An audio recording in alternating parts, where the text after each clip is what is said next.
बिस्मिल्लाहिर्रहमानिर्रहीम। अस्सलामुअलैकुम मुअस्सस नाज़रीन। नाज़रीन इकराम, जहांगीर के ऐद का आखिरी काबिल ज़िक्र वाक़या जिस पर वो फ़ख्र कर सकता है, कांगड़ा की फतह है। पंजाब के शुमाल मशरकी पहाड़ियों के दरमियान घिरा हुआ ये एक नाकाबिल तस्खीर हसार था। 1620 ईस्वी में इस पर कब्जा हुआ। इस कामयाबी के बाद परेशानियों और मुसीबतों का एक लाइम्तनाई सिलसिला शुरू हो गया, जिसने बादशाह की मौत तक इसका पीछा नहीं छोड़ा। नाज़रीन इकराम, 1621 ईस्वी में इत्तला मिली कि ईरानियों ने कंधार का मुहासरा कर लिया है। ईरानी बादशाह शाह अब्बास के जहांगीर से ताल्लुकात बज़ाहिर बड़े अच्छे थे। इसने एक दफ़ा ये तजवीज़ भी पेश की कि कंधार ईरान के हवाले कर दिया जाए और इसके एवज़ कुछ और इलाके मुगल ईरानियों से ले लें। जहांगीर ने इस तजवीज़ को नहीं माना। शाह अब्बास ने इस पर किसी नाराज़गी का इजहार नहीं किया। जहांगीर के दरबार में बेशकीमती तोहफ़े अरसाल किए, अपनी दोस्ती और वफादारी का यकीन दिलाया। मुगल बादशाह ने अपने जलीलुल कदर पड़ोसी के इन जज्बात की कदर की और खैर सगाली के वफद ईरानी दरबार में भेजे। शाह अब्बास को अपना भाई कहा। इसे ईरान से किसी किस्म का ख़तरा महसूस नहीं हुआ और इसीलिए वो कंधार की हिफाजत से गाफिल हो गया। शाह अब्बास ने अचानक 1621 ईस्वी में अपनी फ़ौज भेजी और कंधार को मुहासरे में ले लिया। नाज़रीन इकराम, कंधार काबिल की तरफ हिंदुस्तान की शाहराह पर वाक़े है। ये वस्त एशिया, ईरान और हिंदुस्तान के दरमियान तजारत का एक अहम मरकज़ भी था। मुगलिया सल्तनत के लिए कंधार का हाथों से निकलना एक अजीम सानिया था। जहांगीर ने शाहजहां को हुक्म दिया कि फ़ौज लेकर फिलफौर कंधार में मैसूर मुगल सूबेदार की मदद के लिए रवाना हो, मगर इसने पसोपेश किया। नूरजहां शहरयार को जहांगीर का जानशीन बनाना चाहती थी और इसी सिलसिले में वो साज़बाज़ में मसरूफ़ थी। शाहजहां को इन हालात में मरकज़ से गैर हाजिर रहना मंजूर नहीं था।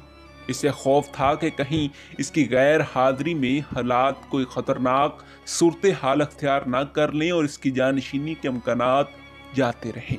इसने बादशाह के सामने ये शराइत पेश की कि आगरा से पंजाब का सूबेदार मुकर्रर कर दिया जाए और नथम्बोर का किला भी इसके कब्जे में हो तो वो अत्मिनान से कंधार की मुहिम पर रवाना हो सकता है। नाज़रीन इकराम, नूरजहां के इमा पर जहांगीर ने शहजादा खुर्रम के ये मुतालबात मानने से इनकार कर दिया और इसे सख्ती से शाही हुक्म के अतात के लिए मजबूर किया। शाहजहां ने अलम बगावत बुलंद कर दिया। अब्दुर्रहीम खान ने इसकी मदद की। नाज़रीन इकराम, मुगल सल्तनत के लिए ये बड़ा नाजुक वक़्त था। सरहद पर दुश्मन ललकार रहे थे और मुल्क के अंदर बगावत की आग भड़क रही थी। नाज़रीन इकराम, शहजादा खुर्रम आगरा पर हमलावर होना चाहता था कि बलोचपुर के मुकाम पर 1623 ईस्वी में शाही जर्नैलों महाबत खान और शहजादा परवेज़ ने इसे शिकस्त दी। वो दक्कन की तरफ भाग गया और मलक कुंबा से साज़बाज़ शुरू कर दी। महाबत खान ने इसका ताक़ुब जारी रखा। शाहजहां दक्कन से भागकर बंगाल में चला आया, मगर यहाँ भी इसके कदम ना जमे। 3 साल तक इधर उधर फिरता रहा। आखिर बादशाह से इसकी सुलह हो गई। जमानत के तौर पर इसने अपने 2 बेटों औरंगजेब और दारा शिकवा को शाही दरबार में बतौर यरगमाल भेज दिया।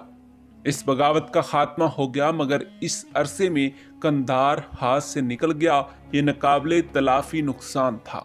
मुगलों की शोहरत को सख्त धचका लगा और हुकूमत के इस्तेहकाम को ज़ाहब पहुंचा। नाज़रीन इकराम, महाबत खान हुकूमत का वफादार जर्नैल था, मगर नूरजहां की नाअक़बत अंदेशी और आसफ खान के हतक अमेज़ बर्ताव ने उसे मुखालिफ बना दिया था। जब जहांगीर के ऐद का आगाज़ हुआ तो महाबत खान 500 का मनसबदार था, मगर मैदान जंग में इसके कारनामे इसकी मज़ीद तरक्की का सबब बने। शहजादा खुर्रम के खिलाफ इसने खूब जौहर दिखाए और इसके अरादों को खाक में मिला दिया, मगर आसफ खान महाबत खान के खिलाफ कोई मौसर कदम उठाना चाहता था। वो शहजादा खुर्रम का तरफदार था और इसे ही तख्त शाही पर मुतमक्किन देखना चाहता था। کیونکہ شہزادہ اس کی بیٹی ممتاز محل کا شوہر تھا۔ شہزادے کی بغاوت کے وقت آصف خان نے اپنی اصل ہمدردیوں کا اظہار نہ کیا اور خاموش رہا۔ ناظرین اکرام، شہزادے کی بغاوت کے وقت آصف خان نے اپنی اصل ہمدردیوں کا اظہار کیا۔ جب بغاوت کی آگ ٹھنڈی ہوئی تو اس نے مہابت خان کی قوت توڑنے کا عزم کیا۔ جی ہاں ناظرین اکرام، یہی ہماری آج کی ویڈیو کا موضوع تھا۔ امید ہے کہ آپ کو ہماری آج کی ویڈیو پسند آئی ہوگی۔ ملتے ہیں ایک ایسی ہی نئی ویڈیو کے ساتھ، تب تک دیجیے اجازت۔